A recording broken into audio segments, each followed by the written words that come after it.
यह कहानी है रामू नाम के एक किसान की, जो एक बहुत ही गरीब किसान है। रामू के परिवार में उसकी पत्नी और एक बच्चा रहता है।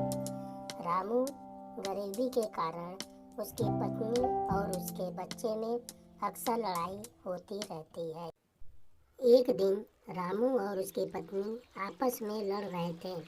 तभी रामू अपनी पत्नी से रुष्ट होकर वहाँ से चला जाता है। वह अपने खेत की तरफ आगे बढ़ता है। वह अपने फसलों को देखकर बहुत ही अचंभित हो जाता है, क्योंकि उसके फसल इस बार तो और भी खराब होते हैं। यह देखकर बहुत ही दुखी हो जाता है। वह गंभीर सोच में पड़ जाता है कि अब क्या करे। तभी वह पास के खेत श्याम के पास जाता है, जो अपनी फसलों को देखकर मज़े से झूमता नाचता रहता है। श्याम को देखकर रामू तो और भी दुखी हो जाता है। वह कुछ समझ में नहीं आता है कि अब वह क्या करे।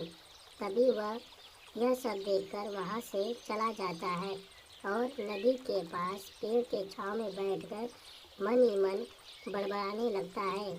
उसके समझ में कुछ नहीं आता है। तभी नदी से एक सुनहरी मछली प्रकट होती है और वह उसे एक सुझाव देती है कि वह हवन कुंड के पास जाकर पूजा करे, जहाँ एक बाबा उत्पन्न होगा जो उसकी सारी इच्छाओं की पूर्ति करेगा।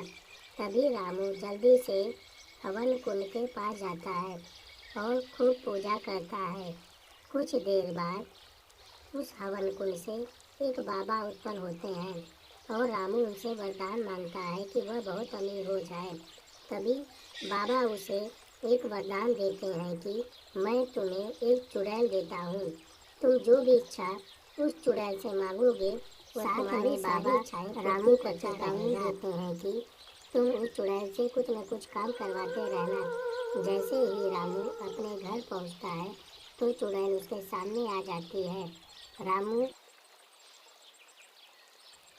चुड़ैल रामू से कहती है कि तुम मुझे कुछ काम दो, नहीं तो मैं तुम्हें मार दूंगी। तभी रामू चुड़ैल से कहता है कि तुम मेरे सारे खेत को जोत डालो और खूब अच्छे उपजाऊ फसल उत्पन्न करो। तभी चुड़ैल जल्दी से जाती है और जादू से सारे खेत को जोत कर अच्छे फसल उपजाऊ कर देती है और फिर तुरंत रामू के पास आकर काम मांगती है। रामू फिर उसे अपने सारे घर को साफ सफाई करने के लिए बोल देता है और चुड़ैल तुरंत ही झाड़ू उठाकर सारे घर को साफ करने में लग जाती है और जल्द ही वह सारे घर को भी साफ सफाई करके फिर रामू के पास काम मांगने चली आती है। इस तरह रामू हर बार चुड़ैल को काम देता और चुड़ैल सारे काम जल्दी से पूरा कर देती। रामू को अब डर लगता था कि अब कहीं न चुड़ैल उसे मारकर खा जाए। रामू डर के कारण अपने घर के बाहर गंभीर अवस्था में बैठ जाता है। उसे इस अवस्था को देखते हुए उसकी पत्नी उसके पास आती है और उसे एक सलाह देती है कि वह एक कुत्ते के पूंछ को सीधा करने को बोलो। तभी रामू चुड़ैल के पास आता है और उसे कुत्ते की पूंछ को सीधा करने के लिए चुड़ैल से बोलता है। फिर क्या था, चुड़ैल कुत्ते की पूंछ को सीधा करने में लग जाती है और वह काफ़ी कोशिश करने के बाद भी सीधा नहीं कर पाती है, जिससे थक हार कर चुड़ैल रामू का घर छोड़कर चली जाती है। इस तरह रामू चुड़ैल से जान बचा लेता है अपनी। इस कहानी से हमें यही सीख मिलती है कि हमें अपना काम खुद मेहनत से करना चाहिए, कभी लालच नहीं करनी चाहिए।